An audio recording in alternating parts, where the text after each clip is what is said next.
This is where partnerships are key, right? Mitch and me are partners. We bring different strengths to the business, right? You and Chris are partners. I'm sure you play off each other well. You need someone who is willing to get involved in the construction and the details. The approach that we have taken historically, the portfolio, both with prior partners and stuff that we're doing now, is a long-term buy and hold, build and hold model. So we have to be comfortable with cash flow position, and the risk of potentially not selling. Landowners, time is the one thing they can give you because they probably don't have debt on the property.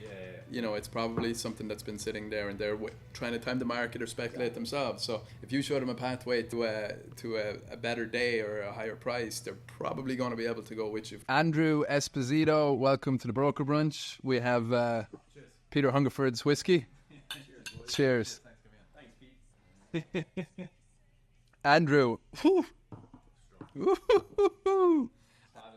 5 o'clock summer. Andrew, for those who don't know you, Andrew Esposito, why don't you give a little background on who you are? Yeah, cool. Thanks for having me, guys. Happy to be here. We're laughing because we just went through kind of a half-hour spiel of the whole backstory. So we're going to do some of it again, and then we'll get into maybe some pointed questions or topics. Yeah. Do it exactly like we did it, unedited. So, born and raised, Whitestone, Queens, where I still live. And I was telling the guys, getting into real estate was really a big part of the story. I mean, even to this day, it'll always stay with you no matter how well we do, how well with the business, which is relatively new. So I went to Fordham undergrad, graduated 2011. I dabbled in finance for a bit. It was still a tough industry coming out of the financial crisis. So I ended up going to law school, come from a family of attorneys. My father's an attorney. My two brothers are attorneys. That's got to be fun. Yeah, listen, it was, mom always wanted to see all the boys. I'm 3 boys and, my poor mother. Where do you fall in the family? I'm in the middle. You're in the middle? Okay, so you're a real hustler.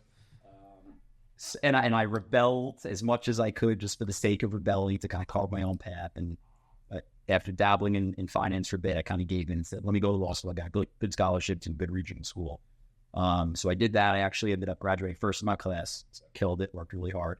And as was kind of par for the course at that point in my life, I decided I did not want to practice law. So my poor mother again said, I told all my friends that you're a valedictorian and now you don't have a job. What the hell are you doing?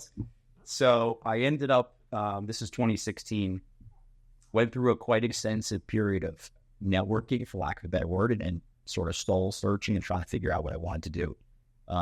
Didn't come from family money, but had the advent of, I had gotten a full ride to the law school that I went to, so I didn't have debt. Yeah. Really important, because if I did, I would not have been able to kind of go through this explosion. Especially that law school debt. How long is law school? 3 years, and probably up to 60, 70 grand a year. Yeah. So it's a big number. It's like having a mortgage. Yeah. So, and there's some other stories intertwined within this, but I'll jump to kind of the main one. Through a whole host of different networking relationships, the struggle that I found, that I was telling you guys, I tell a lot of young guys now and girls when I speak to, who are interested in getting into the development side of real estate and the principal side, it is challenging to break into it. Really, there's 2 paths as far as I can see. It's you're at a target school, maybe you went to NYU SHAC or one of the, the graduate programs, and you kind of go through a natural course and you go into one of the big shops that have a recruitment process. Or there's everybody else, which is probably the majority of development firms in the city, which are small, mid-market type firms, which really don't hire, right? Like Richard Bourne's firm. I mean, some of the most successful firms are 1 or 2 or 3 people in these companies. And there's no getting in there. It's impossible. Yeah. They run really lean. There's no training program. Capital intensive, and New York City's regulatory experience as well. To do it yourself, forget it. Unless you come from, unless you have buckets of money and someone's or relationships and someone's money to invest. I had none of that. The only thing I had was a very tremendous work ethic, which is the one thing that I always fall back on. And I tell the young people I meet, that's sort of the one thing you can control. It's the great leveler. It is, man. I mean, where you're born, whether you're black, white, fat, skinny, somewhere in between. Irish. And you could talk about the fairness and the politics and the socioeconomic situation, but the reality is that whatever your lot in life, you can control how long you end up. 100%. Bad shit's still going to happen to you, but you can kind of try to persevere through it. So in any event, I did not have a bad life. I had a very nice and happy didn't inherit any real estate, though, but I decided this is what I wanted to do. So after being told no by a whole host of of different developers and folks kind of in the business, I met a gentleman who gave me my first shot. This guy named Scott below the company's below management. And Scott became like a mentor to me. I went to work for his company after chasing him without harassing him. I had the better part of like a year, right? Because we met and we hit it off, and we have very, he wouldn't be offended because he tells his own story. We have very different backgrounds from that, formal education and academia standpoint, but he's an absolute genius. Whereas he barely made it out of high school. I was first in my class in law school, but in between, very, very similar. Cool. And we hit it off, but there was no opportunity at first. And I was heartbroken when he said, listen, well, I think you're great. I think we can do stuff together. I don't know what I'm going to do with you. So we kept in touch about a year into that, and I was dabbling in some other things, practicing a little bit of law in the beginning. Called me one day and said, look, one of my guys just have a need, they're getting busy. Are you interested? I said, fuck yes. Don't know what I'm going to do, but showed up the next morning. And kind of the rest was history. So the opportunity that I was given, and I'll always be grateful to him for it, was it was really natural out of his need just for help in every facet of his life because he's a busy guy.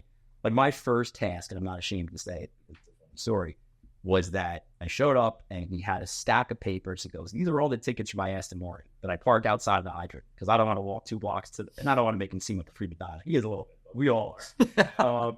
So he goes, some of them are in collection, and now they do tollless easy pass. And can you figure this shit out? Do you need a law degree to figure that? That's the story, man. So I did such a good job at this menial, stupid task. Wow. I was so hungry. Like at the end of the week, I had this whole thing sorted out. Yes, we go inside that. For sure. And I negotiated down some of the fees. And he was like, negotiate the fees in the parking. Wow, you didn't just pay them. You actually got him a deal. No, if you do everything like this, you're gonna do really good.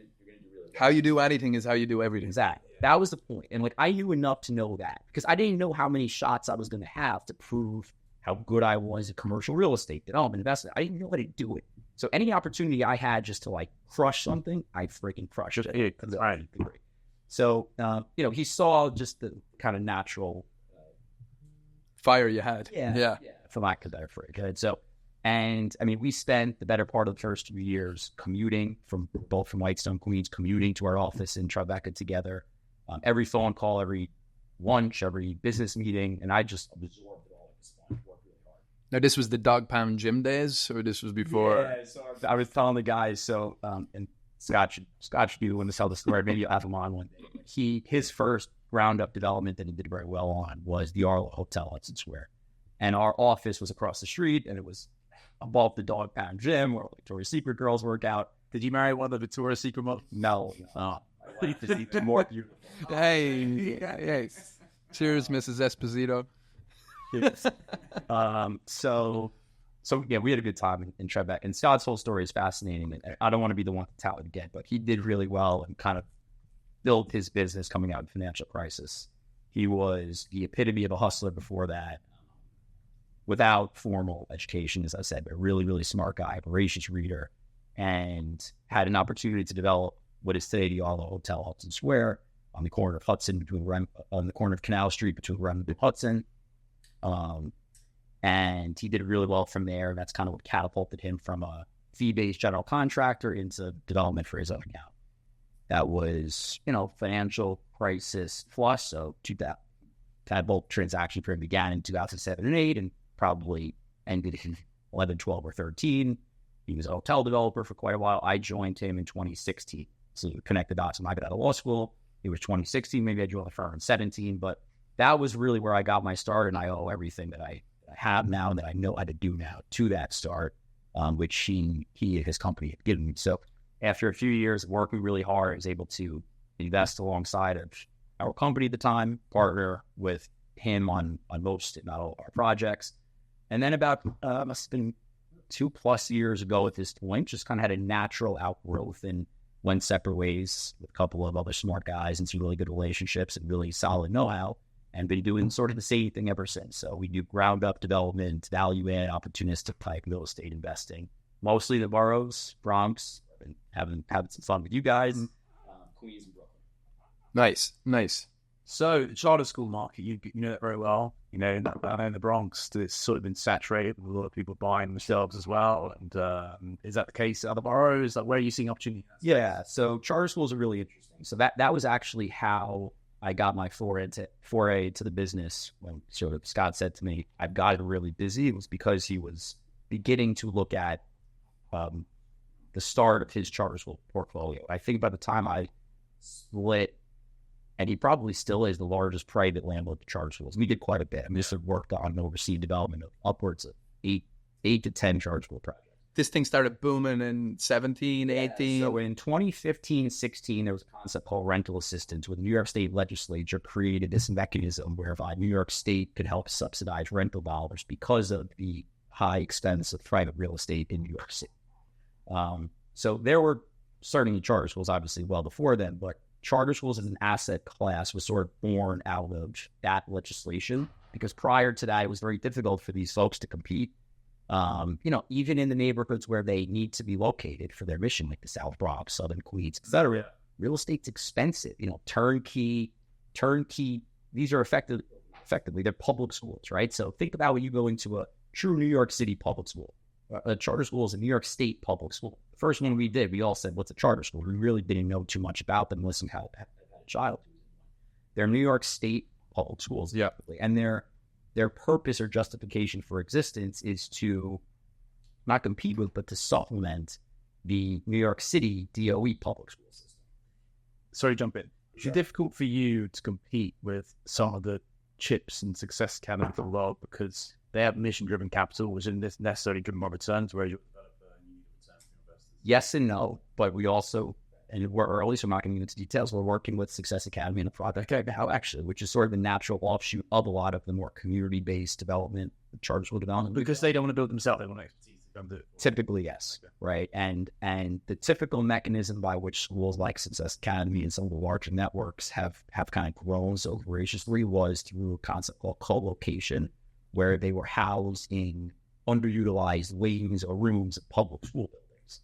So they really had the first crack at, PS 29, IS 72, where there was an empty few classrooms. That's how some of those schools started to grow, whereas smaller guys had to go out and find their own private real estate. Once rental assistance came into effect in 2016, it gave developers an opportunity to literally build ground-up, turnkey, custom-built buildings to the specifications of a particular school. So right now we're building a charter school called Forte Preparatory Academy. They're excellent. They're at 7806 Queens Boulevard. On Queens Boulevard in Elmhurst, next door to the Pan Am Hotel. We're building 60,000 feet ground-up based on a long-term lease.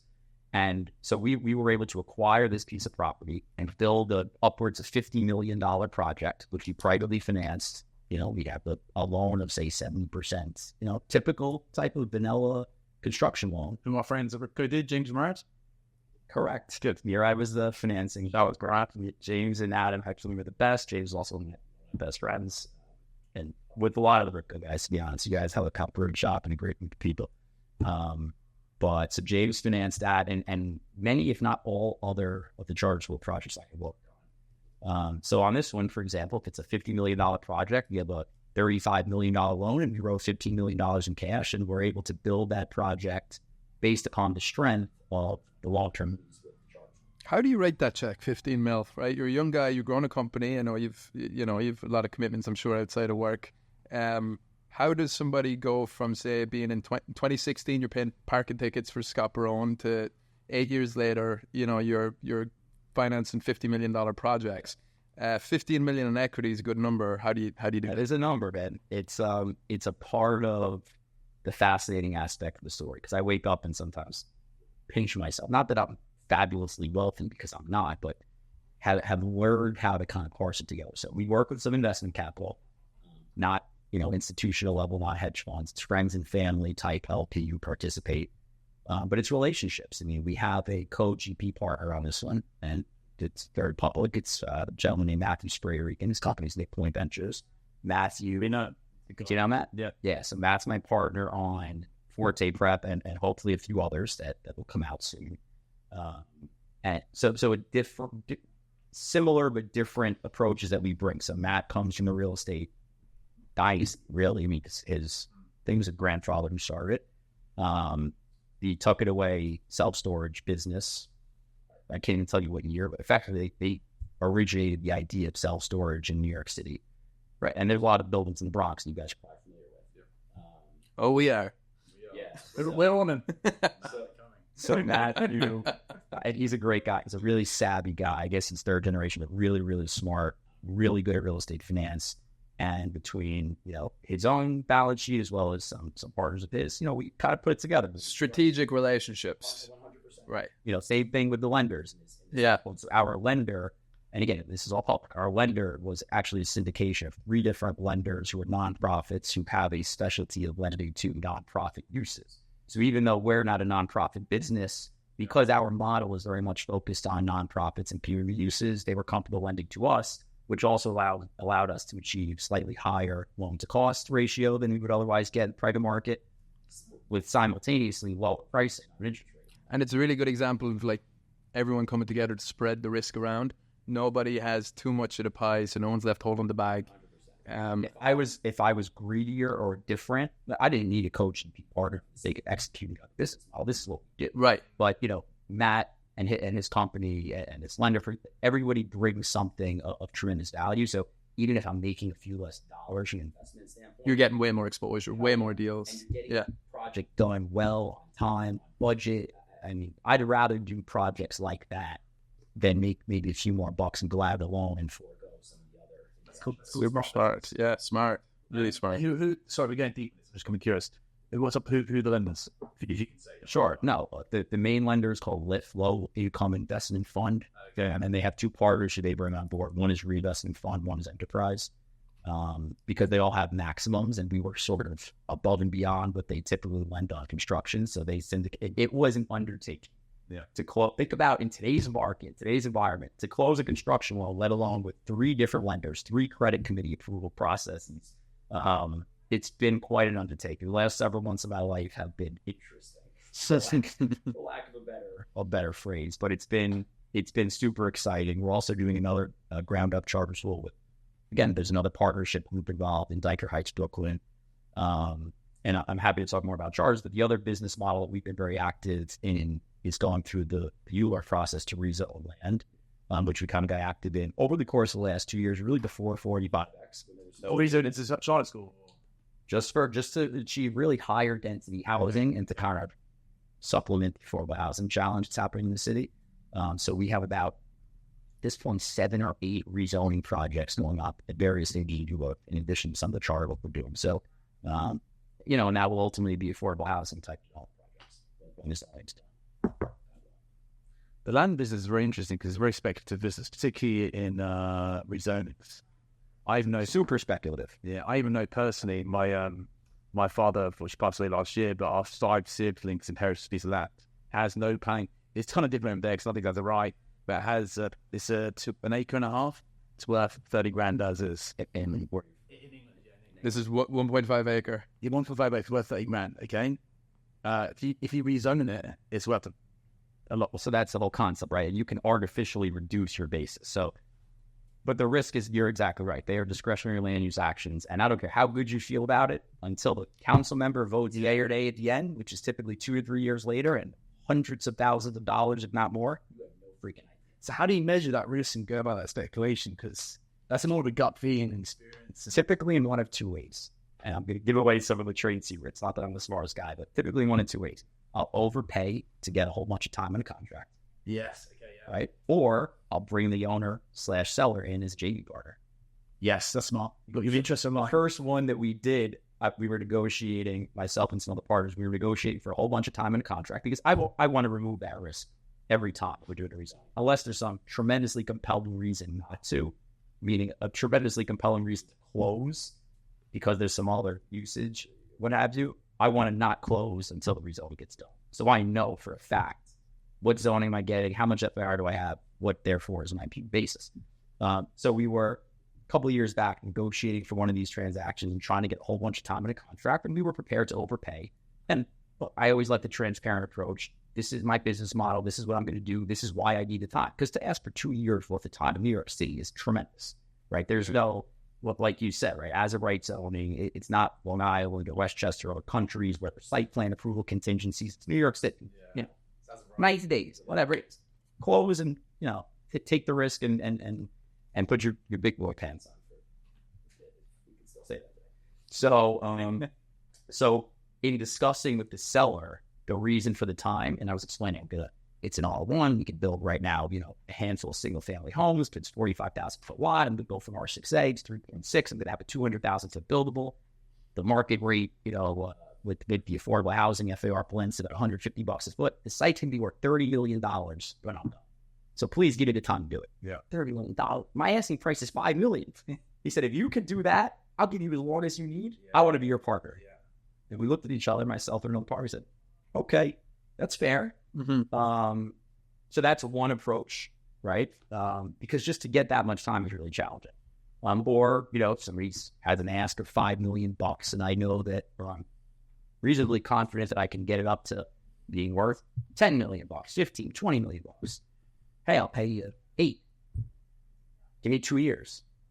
Not a lot of people can make $1 million a year. That's a lot of additional revenue to be patient. And they have to believe in you. So I'll do things like maybe I'll have that person join a meeting with the Department of City Planning or with my land use turn to really understand that, because I'm a young guy and I get it, we all are. So, you to be taken seriously, especially with someone like, if you're dealing with an older timer real estate owner in New York City. Oh, you're going to really do all this? Like, yeah, we are. This is what we do. So you got to kind of prove it and prove out the theory behind it. And then also stroke the the checks as well. So the costs of doing it are upwards of, could be upwards of $1 million. When we talk about environmental engineers, traffic engineers, land use council. And, we're using top firms, especially on more significant assets where you're not going to cut corners and save a couple $100,000 in the short term on a $20 or $30 million asset. So, we're spending the upwards of $1 million at risk on one of these things, which is, it's a number. Usually landowners, time is the one thing they can give you because they probably don't have debt on the property. It's probably something that's been sitting there and they're trying to time the market or speculate themselves. So if you show them a pathway to a better day or a higher price, they're probably going to be able to go with you for that, right? Especially during the absence of tax abatement time, like before 45X. And we're still in this world because no one's done it, and now there's wage requirements and construction in 45X, so people are still weary. But, the previous couple of years where there was no abatement, like nobody was building multifamily housing. Like, not like it was reduced, not like it was cut in half. Like, nobody. You could not build multifamily housing unless you were in a really strong condo market, condo project. So that was a really good time where folks just couldn't achieve anywhere near a price that they wanted on their real estate. So, okay, I'll make a little bit more and I'll give you 18 or 24 months or 30. It sort of came together where it made sense, to your point. Yeah, nice. Mitch, you're fresh off doing the stats for Q2 development, right? So Mitch obviously tracks the Bronx. That's his baby. But yeah, no, I was just going to ask, like, for guys like Andrew or for any developer out there, like, is there opportunity out there now, do you think, in the wake of 485X, like Andrew mentioned? 100%. The Bronx is one of the few boroughs that has land still remaining, opportunities. A lot of the bonus is like rezoned and says mandatory inclusionary housing lined up, so you have a lot of this driven by affordable housing. And you're doing some aspect affordable housing for the most part, anyway. Well, it's 45X, it was fully affordable. Or solely affordable to HBD. The schools, like I said earlier, still been active. Like Zeta bought a site on 3rd Avenue, and New York City Civil Construction Authority bought a site in Broadway. SAFE still been active, but there's about $100 million in Q2, which was double there was in Q1. $100 million in development site trades. Yeah, 22 and in Q1 it was 50?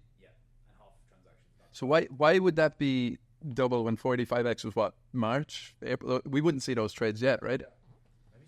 Since then, people are closing, they know something's getting closer. I think that's what it is. I mean, nobody, to my knowledge, and some of this comes from our mutual friend James Murad. I mean, he's super active. He has not yet placed debt for one 45X multifamily deal again. I think people not trying to figure it out right now. Yeah, so you're going to see it for sure, but they're still certainly trying to figure them out, and people are trying to stay under the 99 unit threshold. That seems to be a big part of this legislation that I don't know if people are really paying attention to. Challenge. I mean, it's just for anyone who doesn't know, if you keep it under 99 units, you avoid union labor, right? It's not true. It's not that the labor necessarily has to be union. It's the wage requirements that are prevailing wages. So you're effectively paying union even if it's not union. And, you know, when you take it depends on the market, right? But if you're trying to develop like what we've been active in Elmhurst, Rego Park, portions of Queens, Sunnyside, Woodside, right? Like middle income type markets, not the southern Bronx or southern Jamaica, Queens. But, you know, if we would typically be able to pay a labor force in a project $30 or $40 a foot, but 45X requires 65 on that same project, it just makes the hard cost budget go up that much higher. The only place dollars can then come down is on the land cost. Yes. Because financing costs, right? What's a development project? Land, hard, soft financing. Right. That's it. Really simple math. So if the construction cost goes up and the interest rates are through the roof, soft costs are what they are. The only thing that can come down to make the project feasible is land. The Bronx is not in Zone A or Zone B for the minimum wage requirements, so it'd be $40 a foot. It's even more. I think the number isn't it like $60-something? No. If you're not in Zone A or Zone B, so Zone A and What is that, Mitch? it's like the map. Yeah, the geographic location. So they've set a map. Zone A and Zone B are mostly like better areas of Manhattan and Brooklyn, although you really build bits of Manhattan. But I know that Bronx is not Zone A or Zone B, so the union immigration requirements are lower. So instead of $70 a foot, which makes sense. There's actually a really good website. Somebody just showed me yesterday. Somebody you guys probably know. Schmitz. No, not because he sent me that. He's not from your firm, so I won't shout it out. We only speak about people I follow. Exactly. You know, there's probably a whole bunch of this, and a lot of the good law firms have put together like frameworks. But and I think it's 485-x.com. It's spectacular. That's the website. Yeah. What's your address? What borough? How big? And it pops out. Nice. These are the rules you need to follow. Nice. This is why it's fresh in my head. So the Bronx is $40 a foot. Sorry, $40 an hour. An hour for In the wage requirement? In the wage. And it goes up, what size is above 100 units? Is it above 99 units? Yeah, 100 units. I mean, that's a lot of money. And we're sort of speaking publicly and on the record, and like, depending upon what you're building, though, that's expensive, you know? Yeah. I think we all support, we all are, if we're not originally from New York, we live in New York, we want to see, you know, communities do well and neighborhoods do well and our friends and families do well, but that's expensive and you can't support that unless land values are going to come down tremendously. It's the only way to make it work. Land values have come slightly down. They have from 981. So that's about 10% dip. Yeah. What's driving that? Exactly what Andrew just said, right? It's the only part of the equation that has room to... Look, a typical construction loan right now in New York City for ground-up construction from a bank is about, and SOFR plus, but an effective rate of about 10% from a bank, from a metropolitan commercial bank, from preferred bank. Yeah. So we just got a whole bunch of quotes on a 60,000-foot ground-up building in Queen Joe. Everybody's the same. SOFR plus whatever, 10% at 60% leverage. Versus a fund that'll be 12, 13, or 14%, and maybe they'll go up to 70% leverage. 3 years ago, before the spike, we were building ground-up charter schools with construction loans with a 5 handle. So 5.25% for construction. So it's double, you know, that aspect of your budget. So if construction is $350 a foot on 50,000 feet, I mean, do the math. The interest on that is double, and that's times 2 years, right? Typical building is 2-year build. And it's been challenging to make development deals pencil. And same in charter schools, by the way, because the rental assistance component, which has helped this asset class grow because there's dollars available from New York State for the payment of rent, which is what we rely upon to build these expensive buildings. That number, it increases like with inflation, but not to the degree that other costs are increasing. So it's been challenging to make stuff work. You really got to be creative. You got to parse through like one of the projects that we were talking about before that I'm trying to work through with you guys. Like really digging into details, trying to save dollars where you can, be creative to add some value. That's the name of the game to make stuff work, at least in the mid-market scale where I operate. And this is where partnerships are key, right?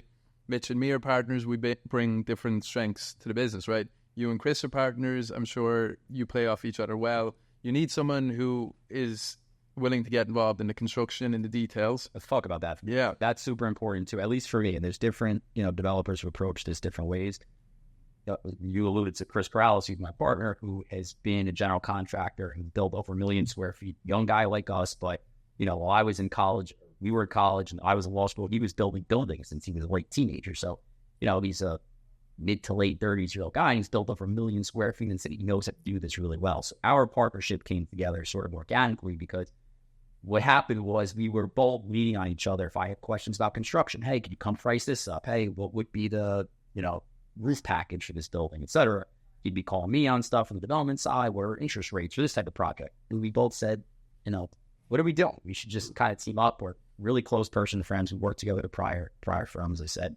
So having the ability to have in-house construction knowledge and insight, and not just superficially, like every developer, is at least exposed to it, even if you're not a builder, but to actually be on a job sites and building these buildings is really, I wouldn't say critical because a lot of developers don't have it, but certainly to our business, it's been really important, and it allows us to be competitive, especially in this type of time. Nice. So, like any business, the supply and demand. To my knowledge, there's been a lot of supply from charter school world. I don't know how much more demand there is to give. Mitch, you're really on the charter school. I'm just comparing the data. Charters in Bronx and super active. That's where it's at. Charters and affordable housing. Yeah. So I know you're touching into that. So the affordable housing, there's a ton of demand still, but the supply is low. So a lot of people pivot into that business. There's a lot of need for it. To your first question's an important one. So it feels like there's a ton of supply of charters maybe in the Bronx because they seem to be everywhere, but there's actually not a lot of active charter school operators out there looking for real estate. So what is a charter school? Charter school is a New York State public school. A charter is a license to operate a school from New York State. That's what a charter is. So a charter school is a school chartered by New York State. And they're chartered so there's kind of two components. First is that a charter is issued for a particular, what's called CSD, Community School District, right? So I have brokers and friends call me all the time. A great site for a charter school. Okay, well, what's the zoning? Is it as of right for a charter school? Because you can't do a charter school as of right in an M zone or a C8 zone. Every other zoning district is as of right, putting aside massing and bulk, etc. But component two is there a charter in that district? So the Bronx spans 7 through 12, school districts 7, 8, 9, 10, 11, 12. And 7 and 8, although they might be close, no good. So and the other important component is that back in 2018, when this New York State legislature swung Democrat, there was an artificial cap put on the amount of new charters that could be issued. So the rules were that any person who had the credentials to do so, typically educators or someone who might have been a teacher or a principal, could put it in an application to New York State to obtain a charter. And then with that charter, they can go pay rent for real estate in an affected facility. After the legislature shifted, I think it was 18 or 19, there was a halt place of no new charters could be issued. Why?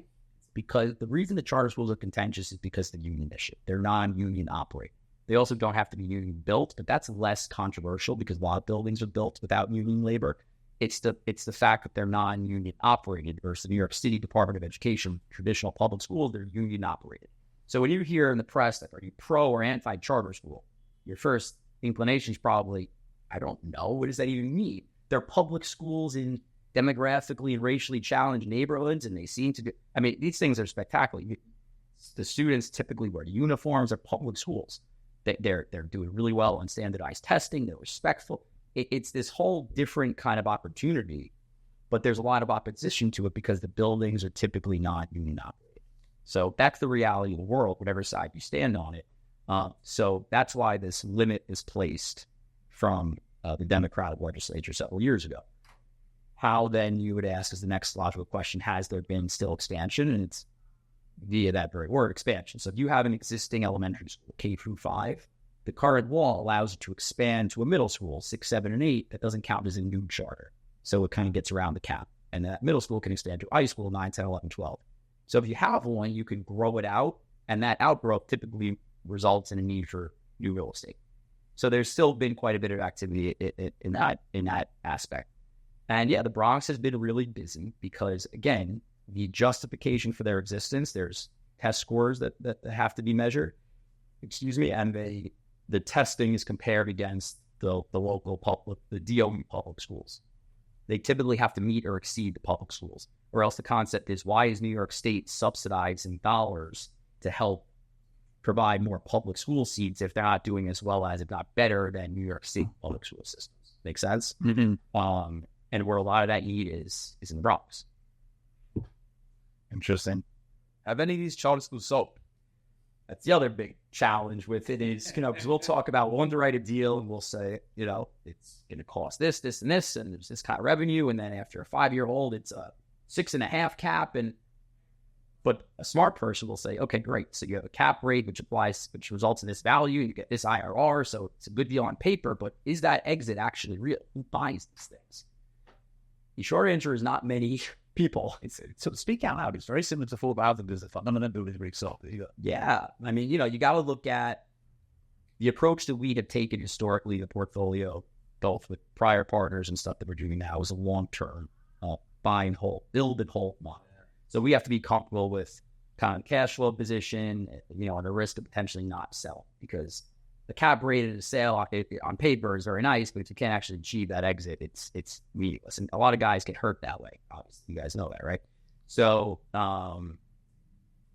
so who does transact in these things? There are some institutions. There are some larger nonprofit institutional players who are more mission-based, who have transacted. There is a mechanism by which schools can raise tax-exempt municipal bond financing to acquire their own real estate. It would have to be some kind of mission-driven fund like that, right? Yeah. To pick up.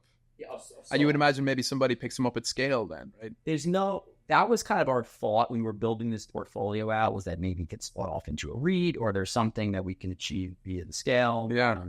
Listen, it hasn't occurred that way as of yet, but, there's some folks will say, oh, well, yeah, well, I'll find a 1031 guy. But if you have a school that's 500 kids, elementary school, the rent is, let's say, $3 million, right? To use a round number, it's a 6.5 cap. It's a $46 million asset. That's a tremendous 1031, right? And that's a somewhat small school. Zeta, who you mentioned, which is an excellent operator, looking at some things with them as well. They have 1,000, 1,200 kids. I mean, this could be $100+ million asset, even though it's a public school in the South Bronx. That's a big check. That's a big check. So they're not typically 1031 type purchases, and they really haven't transacted. So you have to be comfortable with the long-term kind of. What's the credit like on these operators from a bank's perspective? The other challenge. If you wanted a refi. They don't have credit, effectively. Some lay people say, oh, it's New York State credit. It's not New York State credit. Charter schools get renewed every 5 years. Yeah. Things are looked at like their test scores, like their FRL, free and reduced lunch. They look at the contribution that they're making to the community. So are they helping impoverished families? Are they providing meals? There's a lot of different sort of aspects that are measured to justify the renewal every 5 years. So the very first transaction that we did, we went to a lender and we had a 30-something year lease. And we do long-term leases because there's a tax exemption passed through, which we could talk about. It's interesting to go into this. But the lender said, that's great. You have a 30-something year lease, but they have 2 years left on their renewal. So you want to borrow $30 million to build this custom building, and in 2 years, they might not get renewed. What are you, nuts? Literally, that's what they said. So, and we worked through that. And there's still, we went out to market on our Forte Prep project on Queens Boulevard. We went out to market, James Murad did, on to 75 lenders. I think we got 3 bids. Wow. Really good deal, really good basis, really good return profile, really good execution team who's done it before. There's just not a lot of players in space. And a lot of it's because of the creditworthiness, which effectively there is none. Now, a school like Zeta, and then you mentioned Success and Cape Academy, and some of the large network type schools are more creditworthy because they have balance sheets and it's public. But, you might have a school like that might have $50 million in their balance sheet. It still ain't Starbucks, but a more community-based school, it's a one-off, or maybe it's a second school, might have $2-3 million in their balance sheet. And we're pulling $30-something million of construction loan financing. And that, so we signed full recourse, of course, on a ground-up construction loan review like that. That's just the reality of the world. So we signed recourse on that, and we're fine with that because we're comfortable with the risk from the standpoint of our common equity investment. But the school operator, the charter itself, is typically not, in any sense of the word, true credit. Mm-hmm. Mm-hmm. It's great. It's so interesting because so much of our day is talking about affordable charter schools, how to make sense of a site. And I think you're in a really interesting space because you're one of the you're looking for more whiskey here. Finish. But do we have more whiskey? That's what I'm here for. Just I don't want to drink. You've had a hole in your glass since we sat down. That's right. So when you have land right now and any owners listening as well, it's, you know, they might have land there and they're hearing stories about how a charter school developer came in and bought land and sometimes overpaid, but you know, you might see it the other way. You might say that there was a lot of risk and a lot of time, and that's why. Right. So it's an interesting space. Let me say one other important piece for the owners or sellers who are listening. Cheers. You're still going listening. Got a lot of partners with opposite. You gotta love the Brits. They talk a big game. Timing is critical as well, and we've danced around this on some other stuff we've looked at. Right, you talk about mitigating risk for anybody, whether you're wealthier than me, bigger than me.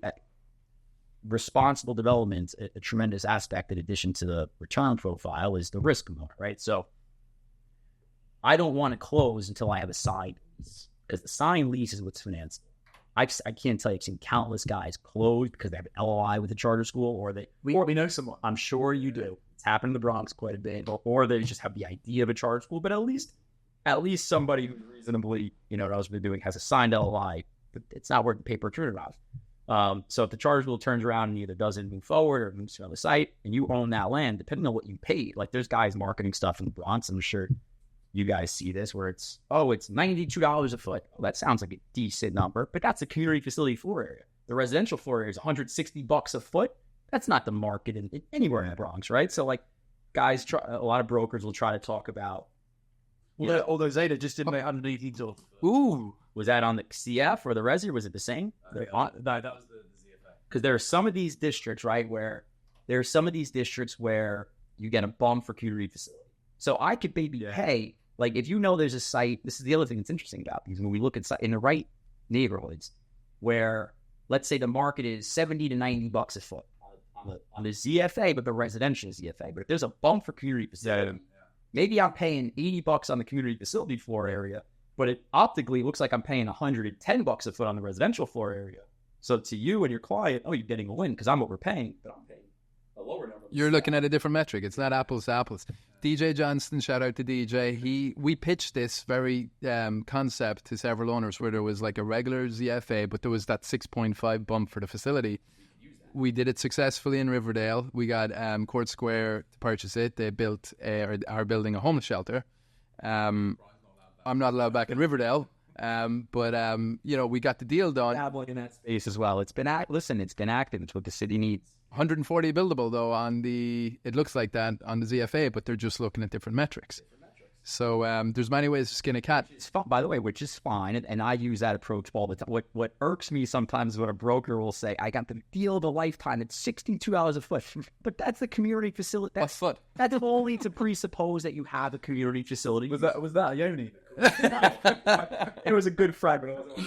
I love it. The other thing is like an M15, where it'll be right. There's 175,000 cubic yards, $27 a foot.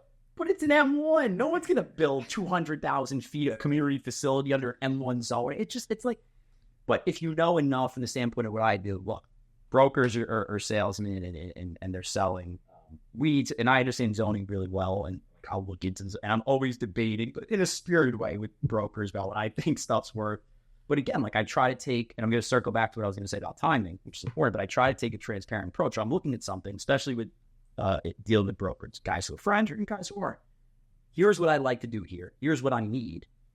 Let's help you. Not you represent your client and you have fiduciary obligations, and we all understand that. And let's be we should get in a room, talk about it. It's a tough market. There's not a lot of transactions happening. Here's what I could do. Here's what I could need if it works. Here's what I need if it works. Great. If it doesn't, say what it is. I really like though your transparent approach, because a lot of folks just say, "Listen, I need 90 days DD. Don't ask me why." And it's just that's the way it is. But we come from the Paul Massey school of it's 10% down, it's a 60-day close, and you can do all your diligence up front. Yep. So we've really been, I don't want to say fighting, but we've been, debating with you and other developers on that. And I feel like developers have unionized.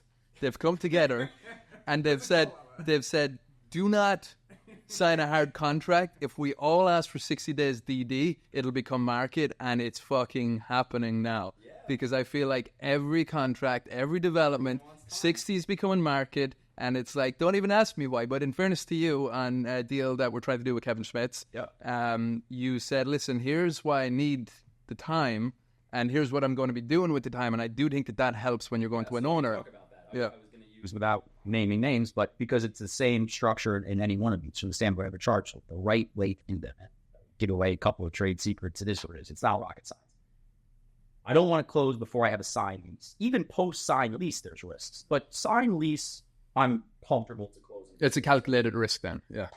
Pre-closed lease, you're just land speculating on everything, and that's not what we're in the business of doing. But to sign a lease with a charter school, the way we at least structure our deals, and it's the right way to do them, the lease has 2 attachments.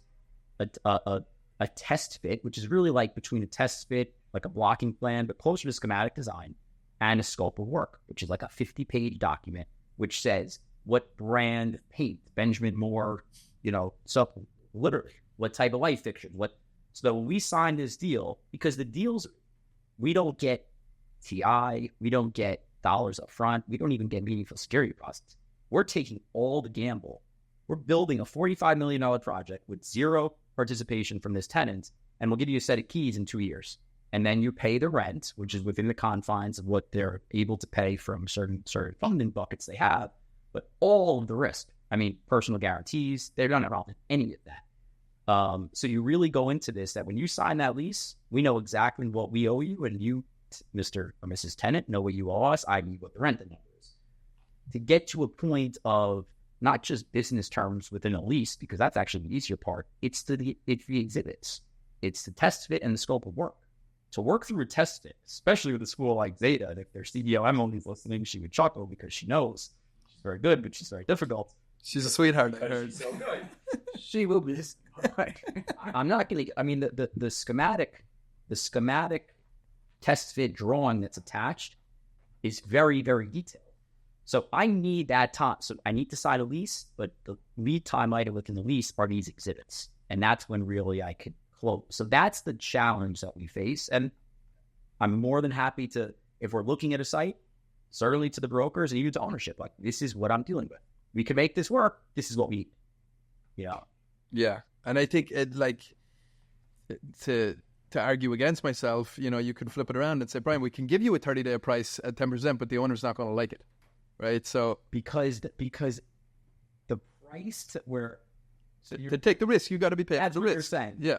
At what price would you take an enormous risk? A very low price. Exactly. A very low price. That's the price we're always searching for, though. It's not like 10%. It's like, take the risk that this fails to the tune of millions of dollars. Yeah. And personal guarantees on loans. It's a very low price because that's career ending, especially for somebody like you. Mm-hmm. You didn't need to say that risk. No. And there's other deals. To Mitch's point. There's other deals where you don't have to do it. So why would you do it? And look, these things are not, and again, I'm happy to say this as well. These things are executable, really feeling good transactions. Nobody's retiring off of the charter school deal. From the standpoint, we're all, to some extent, bloodthirsty capitalists, right? That's the business we're in. I do a lot of this nonprofit. That's why we're all here. I do a lot of nonprofit and community facility stuff, which really is the most enjoyable aspect. I've never built condo. A lot of what we've done has been in the space, and honestly, the people are excellent, and that's got to be nice to actually feel like you're actually making a difference. For these things, and we did a groundbreaking at Forte Prep, and all the kids came up and hugged me. We took photos, and I went to their career day, and we're dealing with students in Elmhurst, Queens, who, like, some of these kids, the only meals that they eat are in these schools during school hours. It's one of the reasons they didn't close during COVID. It was fascinating, but really sad. Also, it's a community service as much 100%. As educational. Shelve their meals, etc. Yeah. So they have to be financially viable, which is one of the challenges that I have when I deal with Zeta.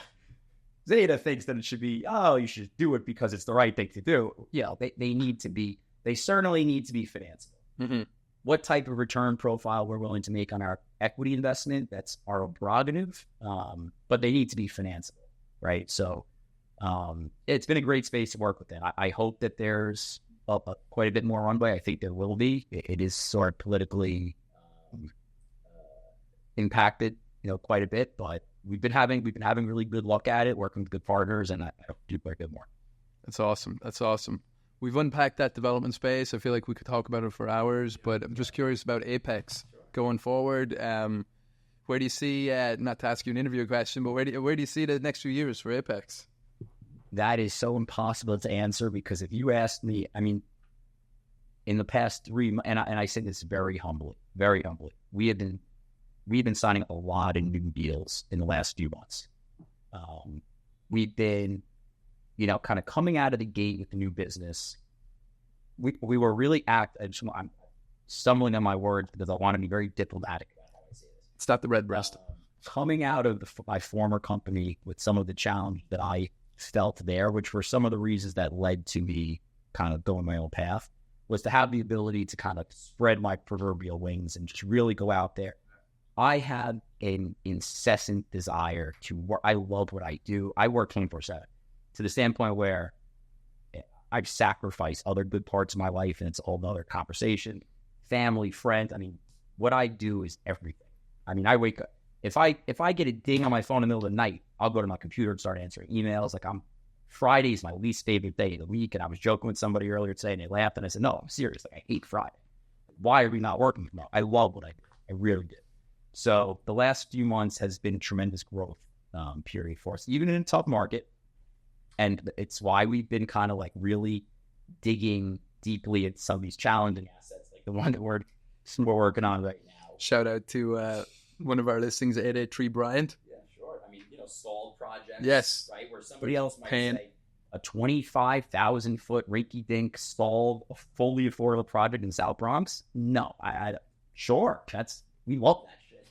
Well, you have to. Christmas in July. Yeah, and listen, there's a lot of folks looking at the deal for the same reason, that these deals are hard. So that's the moat around your business is, right, you probably have like intellectual capital built up that is very hard to replicate. And, I prefer the multifamily business because I just like that.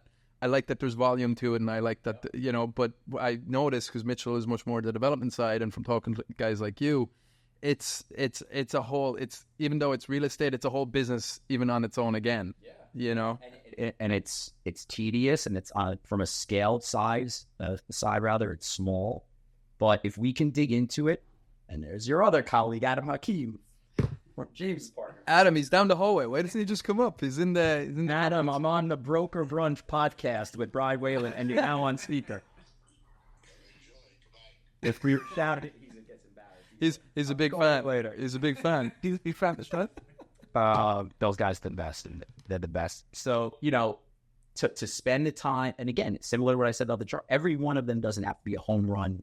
That they need to work, they need to be executable, they need to be financeable, etc. We want to do good projects, but this is what we do. So, like, as long as we can do it and make it work, in a time when, on a project like that, I'm sure you guys are seeing it, plenty of people throw up their hands. I mean, we are killing ourselves figuring out every different aspect of where the construction is left off, and that circles back to my partner, Chris, and the ability to really dig into the weeds. We're talking to the inspection company who handled special inspections, and the mechanical engineers, every facet of, like, where did this thing leave off? Where does it need to be, picked up, and what's kind of weaknesses, etc. That is where we can create value, even if each one is not a triple or a home run. They're deals that we could do, and we just want to do deals. So where do I see myself? I have no freaking idea. I want to keep doing this. I want to keep working with good people. Hope to make some money along the way. But we'll be in the hands of I can leave it. Love it. Great energy. I think we're looking forward to doing deals with Apex and looking forward to seeing the growth of your company. And thank you so much for coming on the Broker Brunch and sharing some stories. Awesome. First of many. Cheers. Thank you.